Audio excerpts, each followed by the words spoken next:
تحفظ دین کا کارواں رواں دواں، علماء کا ساتھ دو آؤ سب کے سب۔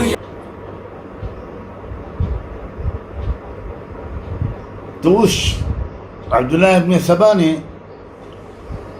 اور یہ بھی میں بتا دوں، علاقوں کے مزاج میں بھی فرق ہوتا ہے۔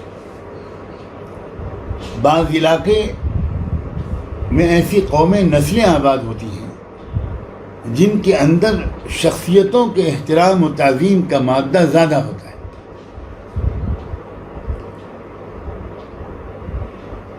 کچھ علاقے اور قومیں ایسی ہوتی ہیں کہ جہاں وہ شدت اور وہ والہانہ محبت اس طرح کی غیر معتدل قسم کا اس کی استعداد نہیں ہوتی۔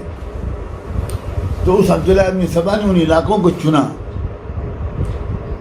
جن علاقوں میں وہ لوگ بستے تھے، وہ قبیلے اور خاندان بستے تھے جن کے اندر صاحبزادوں کی اور گھر والوں کی، اہل بیت کی محبت فطری طور پر زیادہ جوش میں رہتی تھی۔ وہاں جا کر اس نے جس طرح کی باتیں کرنی شروع کی، اللہ اکبر۔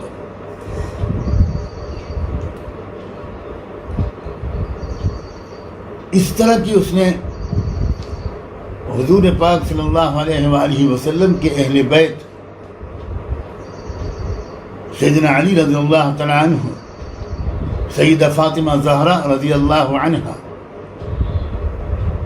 ان کے بارے میں کچھ اس طرح کی باتیں کرنی شروع کی کہ لوگوں کو لگا کہ یہ شخص تو عاشق ہے خانوادہ نبوت کا۔ اللہ ہم سب کو خانوادہ نبوت کا سچا عاشق بنائے۔ تو لوگوں کو کوئی شک بھی نہیں ہوا اس کی نیت پر۔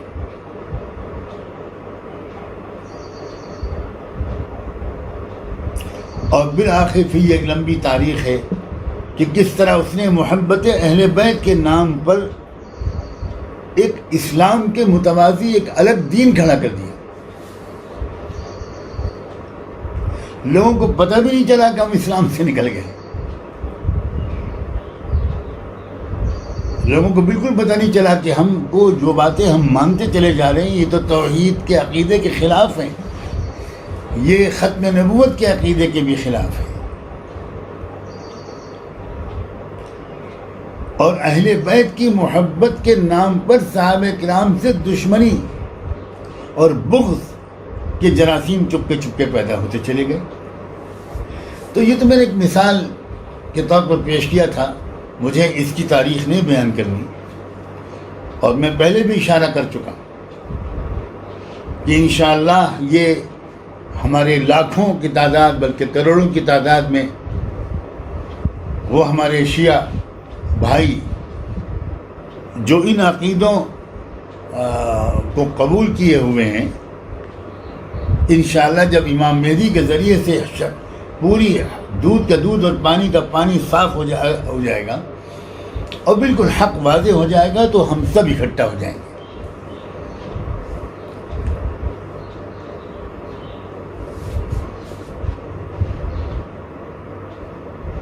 جس طرح عیسیٰ علیہ السلام کے آنے کے بعد، اور اس طرح بھی میں پہلے اشارہ کر چکا ہوں کہ بگڑی ہوئی عیسائیت صحیح عیسائیت یعنی اسلام میں تبدیل ہو جائے گی، اور پھر اتنا بڑا عالمی ایک نظام قائم کرنے والی اتنی طاقتور امت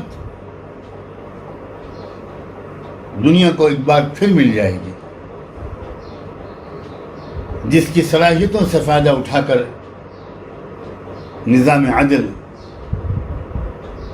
دنیا میں ایک بار پھر قائم ہوگا، انصاف کا نظام ایک بار پھر قائم ہوگا۔ اب میں واپس آتا ہوں اسی موضوع پر، لعلک باخع نفسک علی آثارہم۔ یہ جو آثارہم کا لفظ ہے اس آیت میں، یہ بہت توجہ طلب ہے۔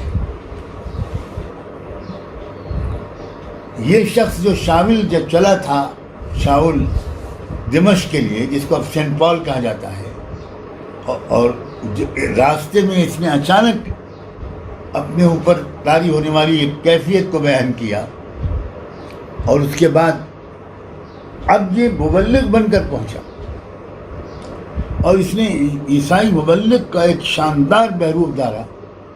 اور عیسائی جو تھے شام کے، وہ محبت میں عیسیٰ علیہ السلام کی اس کے گرد اکٹھا ہو گئے. شاید اس کے پاس بڑی فطری صلاحیت تھی لوگوں کو متاثر کرنے کی.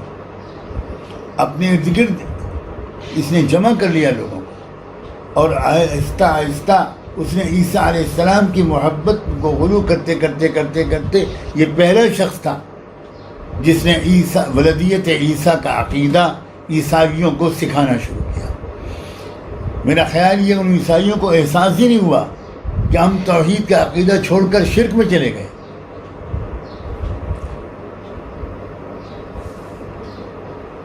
اور وہاں سے بالکل ایک نیا ایڈیشن عیسائیت کا تیار ہوا.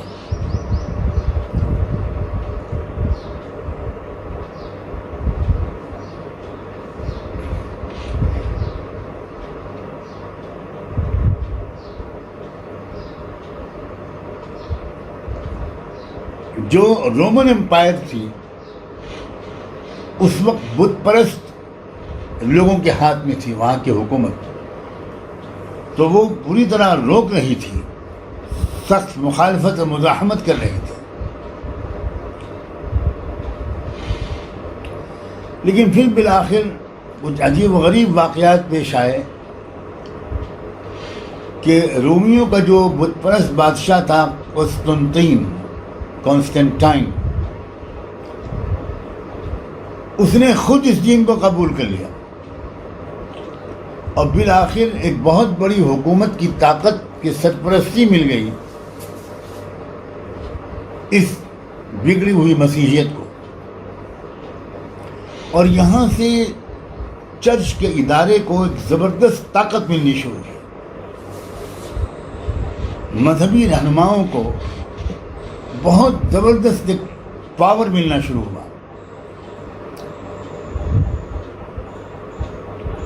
یہاں تک کہ ایک ڈاکٹرین اس بادشاہ کا لکھا گیا، مرتب کیا گیا. یورپ کی تاریخ کی کتابوں میں وہ موجود ہے. ہوا یہ تھا کہ یہ بادشاہ بیمار پڑا، اور بالآخر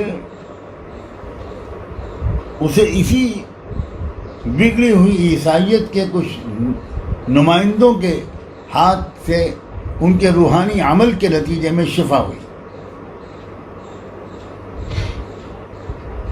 اللہ، اس نے شکر گزاری میں یہ حکم دیا کہ رومن چرچ جو ہوگا اس کا جو کسی سے اعلیٰ سب سے بڑا پادری ہوگا وہ دنیا کے تمام پادریوں کا سردار اور ہیڈ ہوگا، یعنی پوپ ہوگا.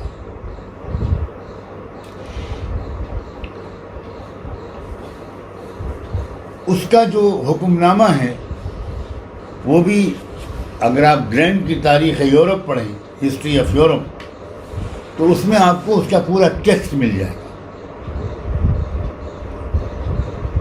یعنی وہ روم جہاں دعویٰ کیا جاتا تھا کہ عیسیٰ علیہ السلام کے حواری پطرس، جن کا اصلی نام شمعون تھا، وہ وہاں مدفون ہیں،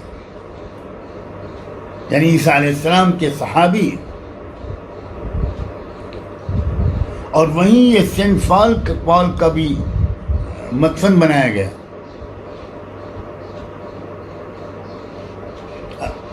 اس نے اتنا اونچا مقام حاصل کر لیا.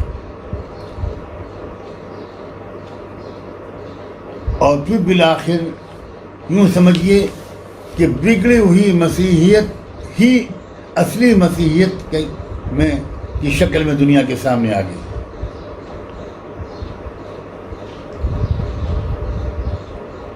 اب جو اس وقت سے رومن پوپ کا کہ جو اختیارات اور جو پاور دنیا میں سامنے آیا، میں مثال کے طور پر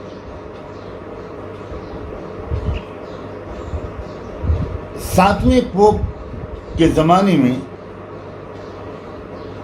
چرچ کی طرف سے یورپ کے حکمرانوں کو، یورپ کے بادشاہوں کو اور عام لوگوں کو مخاطب کر کے یہ اعلان عام کر دیا گیا کہ پوپ کا دنیا میں کوئی ثانی نہیں ہے اور اس کی افعال پر حرف گیری اور روک ٹوک کرنے والا کوئی نہیں ہے۔ پوپ کو کبھی دھوکہ ہوا ہے، نہ آئندہ کبھی ہوگا۔ خداوندی شان اس کو دے دی گئی، یہاں تک کہ پوپ کے بادشاہوں کو معزول کر دینے کا بھی اختیار تھا۔